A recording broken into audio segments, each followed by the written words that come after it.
The M3 Ultra Mac Studio. I have been using it for a while and I want to share sort of my experience with it. I have mainly used it for music production in Ableton Live, and I have touched a little bit upon Logic. I do some video editing with it. I use DaVinci Resolve to edit videos like this. Nothing fancy, not a lot of video tracks, a little color grading, high quality video from this camera. That's basically it. But today's video is mostly going to be focused on music production. Other videos is going to be focused on other stuff. But we are going to look at a few things today on the Mac M3 Ultra Studio. We are going to look at fan and temperatures, because that's something that's actually quite interesting, because the M3 Ultra has a copper heatsink. The cooling solution on the M3 Ultra is probably a little bit better than the M4 Max, as I have seen in other videos. I'm also going to compare it in projects with other Macs. So I have tested other Macs on this channel in music production projects, synthetic tests. So we are going to see the numbers on the M3 Ultra. But we are also going to sit down in Logic and just look through some of my real projects that are released and on Spotify, and just get a feel for it, see how it works, see how it performs, and have some performance meters up there. Try out some Kontakt instruments. I have gotten a lot of questions about that, so I thought we could test that as well. Maybe do some projects with Ableton as well, and just sort of see how the M3 Ultra feels in use. So selecting between the M4 Max and M3 Ultra can be a little bit tricky. The main reason I went for the M3 Ultra instead of the M4 Mac Studio is that the M3 Ultra have more performance cores.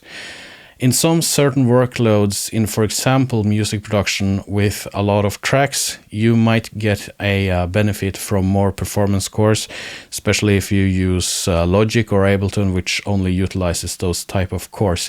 The thing is, I haven't really tested it with the M4 Mac Studio myself yet, so I can't really say much music production wise on that one, but I have tested quite a few Macs on my channel. The numbers have told me that for my use case, focusing on the most amount of performance cores is probably the best way, because they are used in music production scenarios. So that's sort of how I concluded myself going for the M3 Ultra. And besides video editing, stuff like that, and if I want to do some more advanced video editing, I think the M3 Ultra would be a good choice as well. If you ask me to choose between M4 Mac Studio or M3 Ultra today, I think I would lean towards the M4 Mac Studio, but only perhaps the entry-level one, because that's the one I think it's the best value M4 Mac Studio. Because if you spec it out with 64 gigs of memory, the highest end M4 Max CPU, and 1 terabyte of internal drive, the price of the M4 Max gets over $4,000 or euros, I think, at least where I live, and already getting quite expensive if you start speccing it up. On the M3 Ultra, you actually get 96 gigabytes of memory as standard. You get a lot more performance cores if that's something you need. You get 1 terabyte of internal storage as standard for a bit more in price.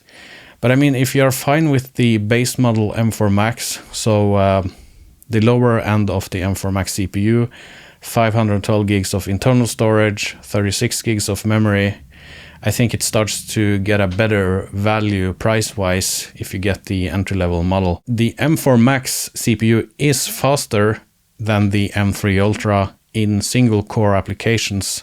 So I think for the majority of people, and actually even myself, this would be more than enough. And if you want to upgrade the hard drive, there's a ton of options to do that. You can use external SSDs, but you can also actually upgrade the internal SSD of the M4 Max. It's not supported by Apple, but there is a company called Polysoft that offers these SSDs, which you can just swap out, upgrade the storage that way, so you get cheaper storage for your Mac. That's obviously pretty cool. With the M3 Ultra, I just used this SSD enclosure that I got sent. I used it with a standard 2 terabyte Kingston internal SSD. So, but there's a lot of options to go for here. And this is the drive I store my music production projects on, my video editing projects I'm currently working on, and it's permanently connected to my Mac Studio, and I think this workflow works just fine for me. I just offload my video files from my video projects to my Unreleased server occasionally, and that works just fine. What I like with the Mac Studio is it's a lot of power in this small package. It sits nicely under the display, and it doesn't really take up that much desk space, something that I am a bit worried about since this room is quite small. I want to use as less desk space as possible, and pointing out that the Mac Studio actually have nice selection of ports. If we talk about Apple on the back, it's a little bit comical. But we know that Apple likes to take away ports on their computers, but here it seems like someone internally in Apple won that discussion, because you actually get 2 USB-A ports on the Mac Studio, you get HDMI 2.1, you get 10 gig Ethernet, you get 4 USB-C Thunderbolt 5 ports, and on the front you have USB-C Thunderbolt 5 ports, but on the M4 Max they are only regular USB-C and an SD card slot. So let's talk about temperatures and fans. So I can't say that I have ever heard the fan on the M3 Ultra Mac Studio in any of my music production projects or any of my video editing projects. That said, I haven't really pushed the machine to the max because I want to have some headroom because of this.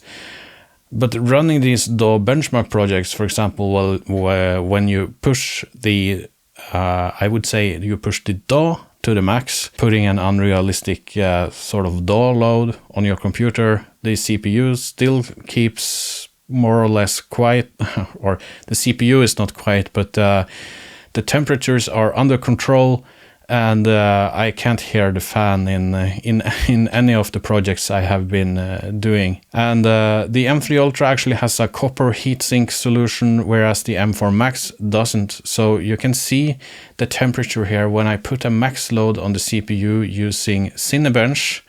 And I have been running this render for about 30 minutes without stop to try to sort of heat saturate the M3 Ultra, but you can see that the temperatures here doesn't go much over 82 to 85 degrees Celsius.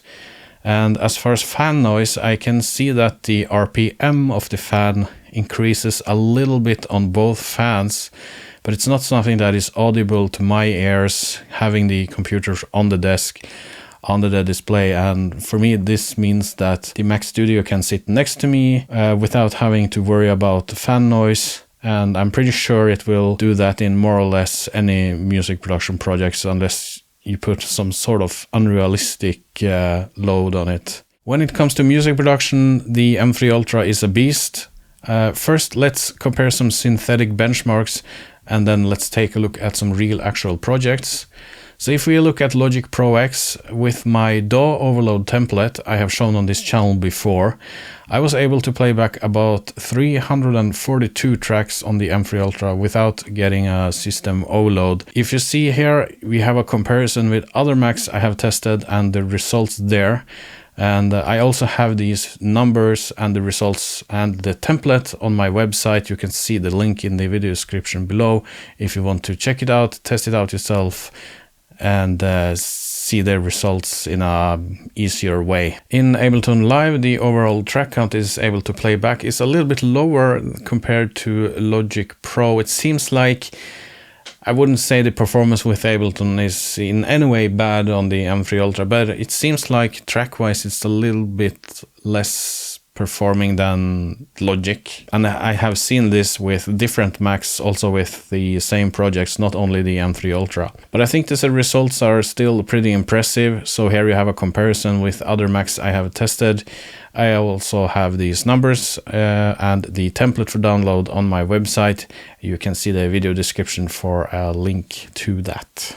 Logic and Ableton only uses the Max performance cores. So as I said in the beginning there, I wanted to have the M3 Ultra because it has more performance cores. It leaves the efficiency cores unused for processing in those DAWs. But if you look at Reaper and Cubase, these are one of the DAWs that also can utilize the efficiency cores of a Mac. So if you want to know more about performance versus efficiency cores on a Mac, I actually have a video about it. It should pop out on the top here. But the M3 Ultra Mac Studio has 20 performance cores and it has 8 efficiency cores. I did some tests in Reaper and in the same projects I've been running in Logic and Ableton, and the result is pretty impressive here, and the result is here. So the numbers I spit out here doesn't really mean anything until you start comparing it to other Macs, which I have done during the year. So that's also why I can't really update my DAW overload test project, because then I have to redo my tests with Macs I don't have here anymore. So if one of you watching have a Mac Studio M4 Max, it would be cool if you could test the DAW overload template in either Logic or Ableton, and just make sure to follow the test instruction. It would be cool to see how many tracks it's actually able to play back with my test, so we can compare it with M3 Ultra or M4 Max.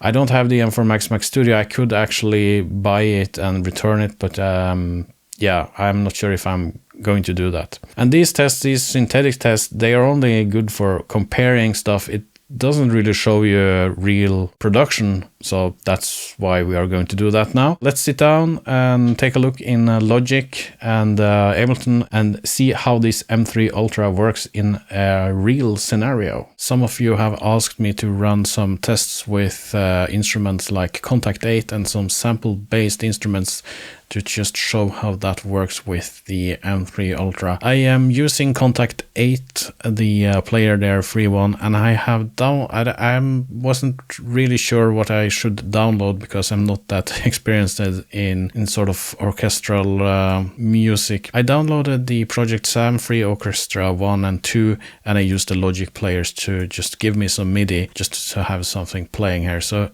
here is the MIDI for the sort of harp piano thing. Looks like this, and we have this simple pad here, also playing some notes. So there are a few notes here actually, and right now I have 48 tracks. It did struggle with that, but I have the buffer size at 32, so I just set that as low as possible. So if I play back this now, you can see how it sort of sounds and looks at the performance meter.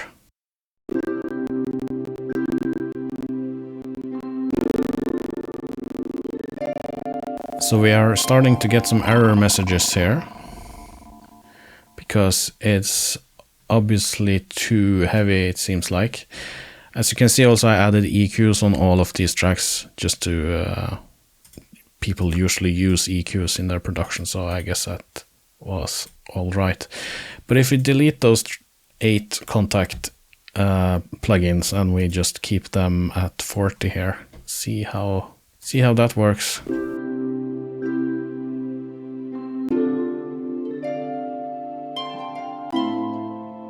You can see when it hits the piano, you can sort of see it in the performance meter.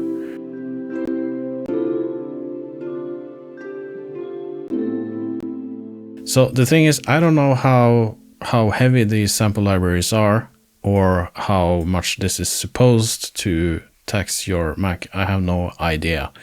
So I don't know if 40 tracks with this in Kontakt 8 is good or not, and maybe some of you in the comments can tell me that, or download this yourself. It's free. You can download Kontakt Player for free, and you can download samples for free as well, the sample packs. Let's change the buffer to, let's set it to 512, see if we have any difference there because we're running this at 32 buffer, so just have to let Logic load in the Kontakt 8 instruments. It takes a little while.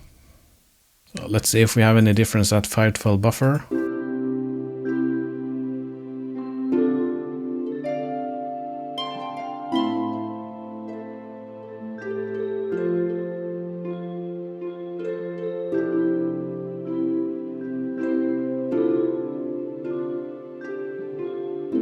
Yeah, that works better. Let's add a few more tracks and see where we have the end here.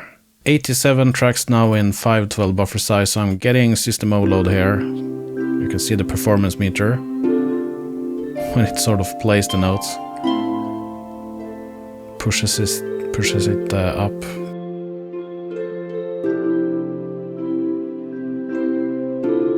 And you can of course see the CPU load here. It's actually putting quite a load on the CPU on the M3 Ultra.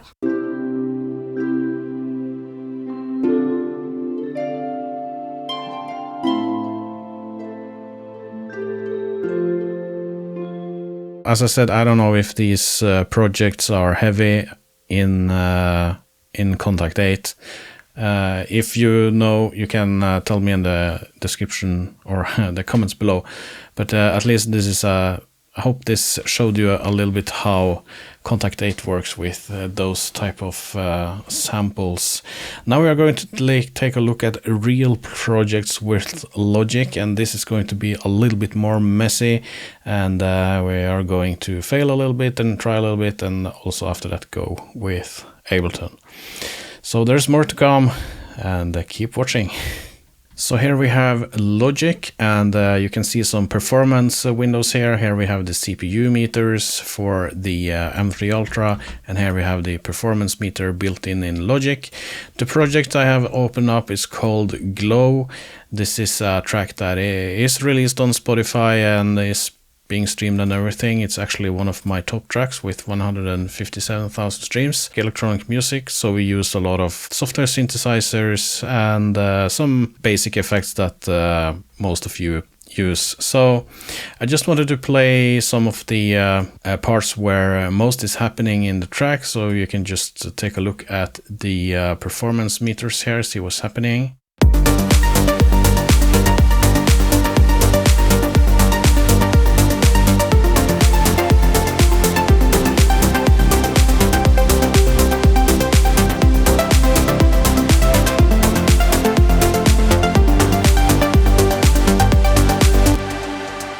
You have some load here on the performance course where it says in Norwegian here. So the 4 squares on the top here are efficiency cores, and then the 10 below here are performance cores. Then the 4 here again are efficiency cores. Then the 10 below here are performance cores. So Logic is only using the performance cores. So you can see you don't have much load there. We can go to another part of the track, maybe around here, I think.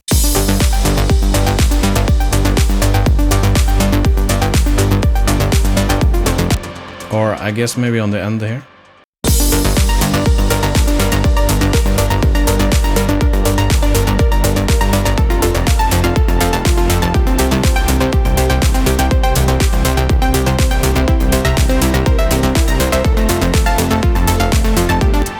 Yeah, so as you can see, it's not taxing the CPU at all, and the temperatures, I mean, stays pretty cool as well here, as you can see in the temperature meter here. We can play it back and take a look.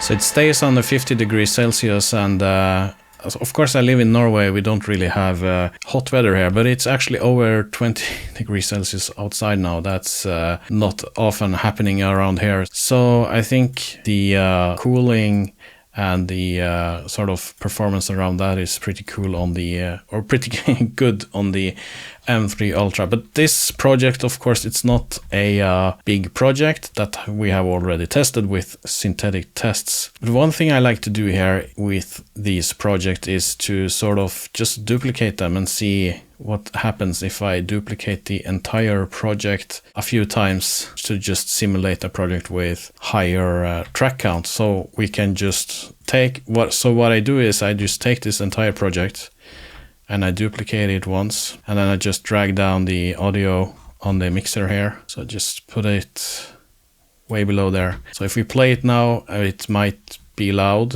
Let's see.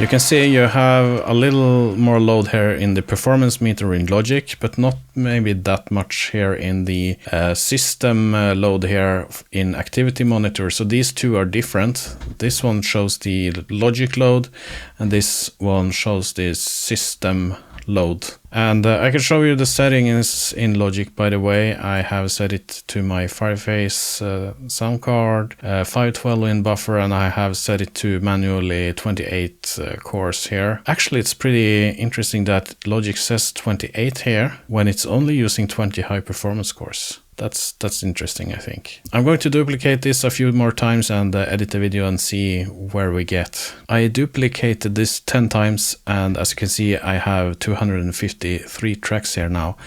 But if you look at the performance meter, it sort of seems like there is a section of the CPU here that is not used.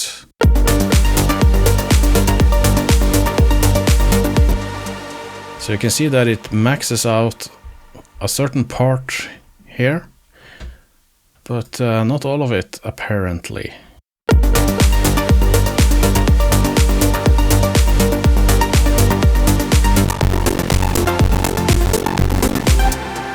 I don't know if that comes out from the speakers, but usually I get a system overload before we hear crackling sounds. Let's see what happens if we go here.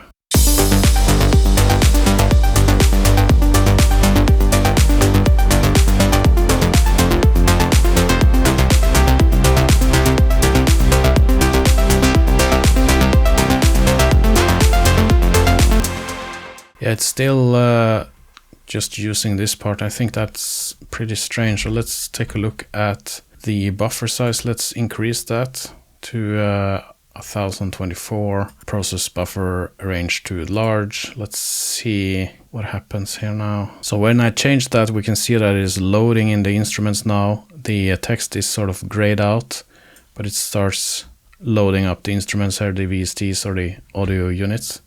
Then I think it's ready now. Let's see how it performs now.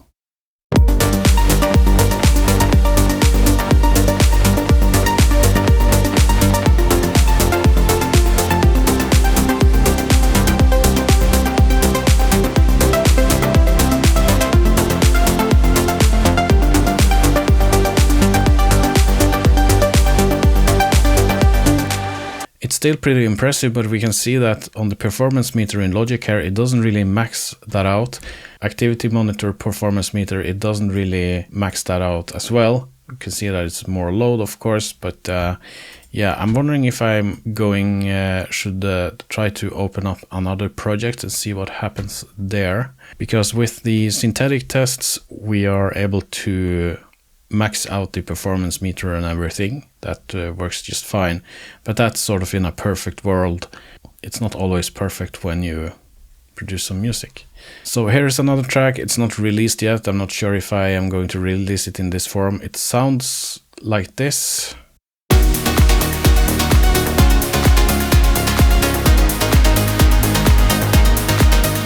Sort of an trance type of.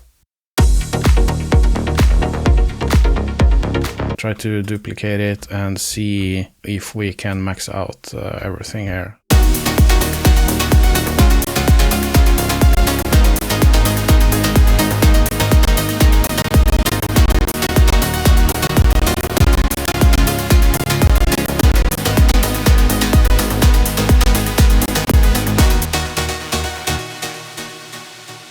So obviously I am screen recording this at the same time with OBS Studio that will take some of the resources of the M3 Ultra, but I don't think it's going to take that much. But here I managed to sort of duplicate this track a few times. So we have 364 tracks, and when I play it back now, we can see that it's able to place the load on all available CPU cores in this particular track, if we take a look here. But it gets a little bit crackly at the end there, so let's take a look and see what happens.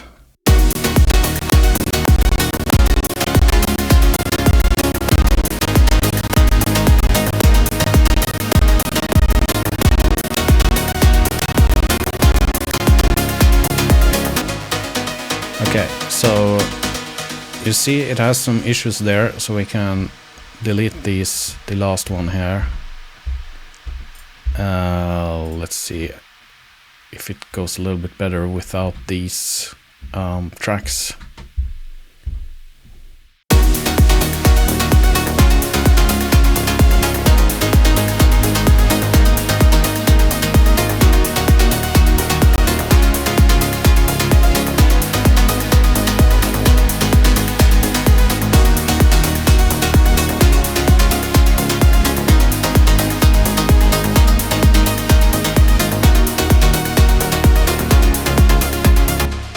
Okay, so that went a lot better. So this is 308 tracks with a lot of real instruments, real MIDI data, real everything. I use quite heavy plugins in some of these. I use Diva, for example. Also, I see I don't have multicore enabled here. That might have something to do with it. And of course, Alchemy in Logic is also used here, pretty good. Synthesizer Serum is used. I don't know what settings I have here, 2x. So if you just add up all of these effects, I mean like Soothe, I don't know what I'm running here. Yeah, nothing huge. Pro Q4. Okay, so we are running natural phase. And when we are duplicating that a lot, it will take up a lot of processing power, obviously. So I think this is handling it good, in my opinion. I don't think this is a realistic project in what I am going to do. So the earlier project, when we looked at the performance meter here, we could see that some parts of the performance meter here was, or the CPU, I guess, was not used, even if we duplicated tracks. I don't claim to know how the inner workings of Logic Pro works, but this is probably something with Logic having problems to distribute some of these channels or these channel strips to a specific core. I speculate that it could be that one of these channel strips have too many plugins here, or we have too many of these channel strips with plugins that put a significant load on some of the performance cores, which can, in worst case, block off the other cores because they have too much to do. I don't know if I explained that good enough, and if someone have a more intricate knowledge of how Logic handles distribution of plugins to different cores, you're welcome to chime down in the comments below. The videos I make here is more of just showing you I do things, and I just show you what works, and I hope you get at least some sort of help from that. So usually I work in Ableton Live, and here is a project that is not ready yet. It's something I'm working on, and I think this is a little fun because I also have some external instruments here. Again, I use Diva, Serum, synthesizers like that. Chorus here, it's well within within what this Mac is able to do.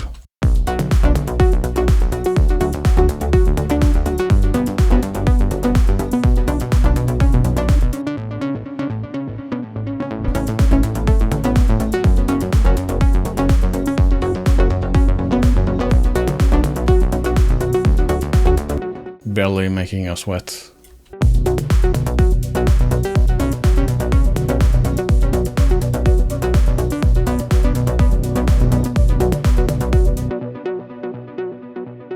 I mean, I use fab filter stuff, filter EQs, synths from Yuhi, Repro, Diva, and yeah, Serum.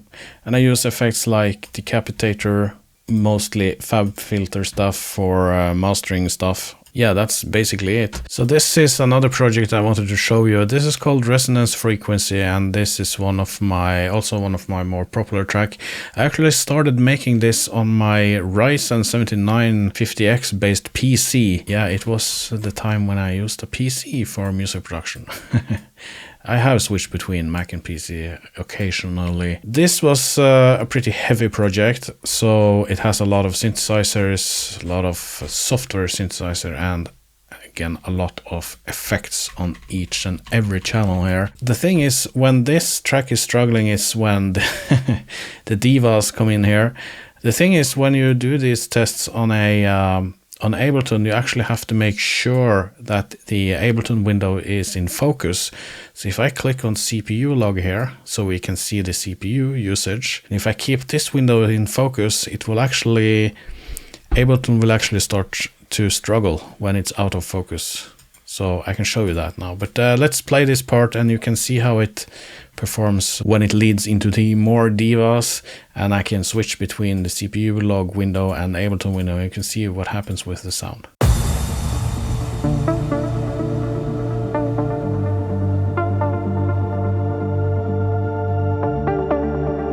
And take a look at the CPU meter in Ableton when I switch to the CPU log window here, when I put that in focus after a while.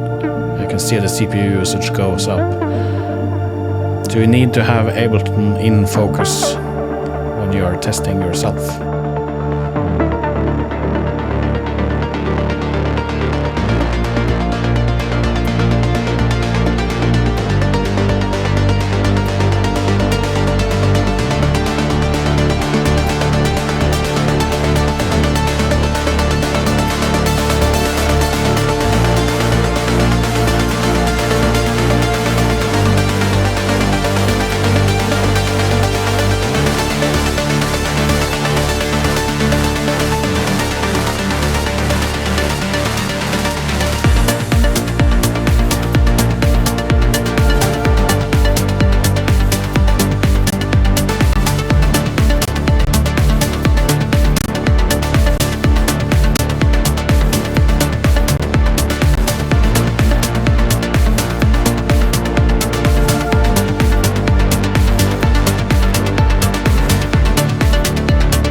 Yeah, so it's handling this project without any big issues.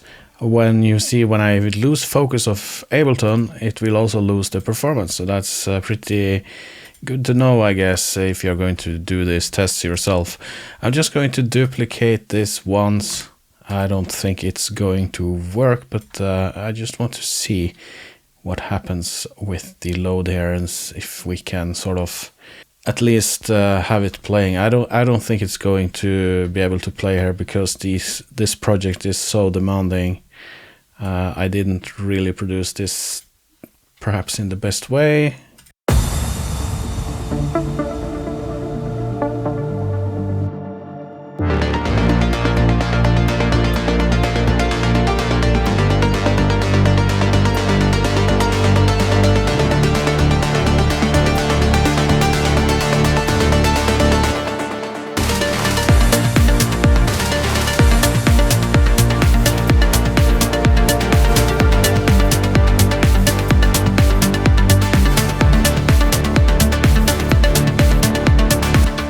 Yeah, still works with 2 copies of this project. Okay, let's see if it's able to handle 4 copies of it. I don't think so.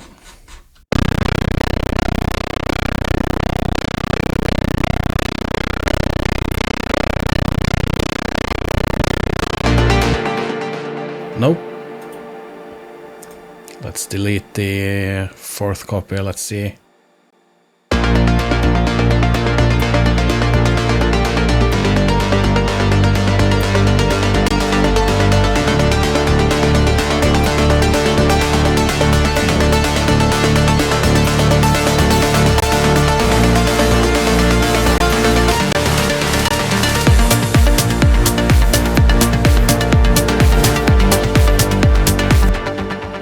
Three copies of my most heavy project. It's able to play it back at least at 512 samples. Obviously, if we increase this, perhaps work a little bit better.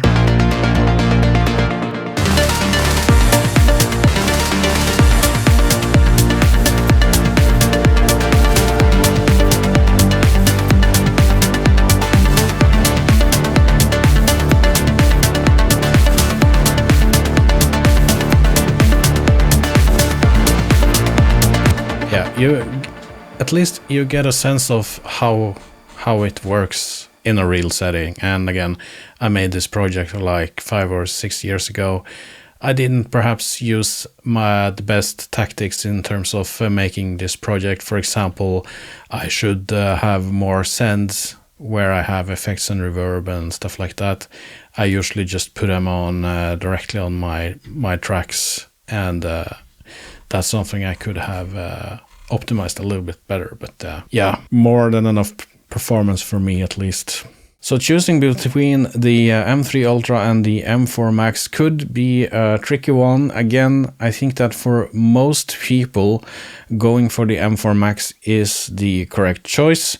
For me, I want more CPU cores, and I also want that headroom in performance. I haven't tested it myself, but I have seen that the M4 Max seems like it's running a lot hotter than the M3 Ultra as well. It is a faster CPU, also clockwise, so that's also perhaps why they couldn't make an M4 Ultra with the Mac Studio thermal solution. I'm not sure, Apple only knows, but at least I hope this video gave you some insights in how the M3 Ultra works in music production, at least for me. If you want to see other tests, like for example games, stuff like that, clicking like and or commenting about that would help. If you want to support what I do, you can stream my music on Spotify. That's all for today. Thank you, and I will see you in the next one. Goodbye.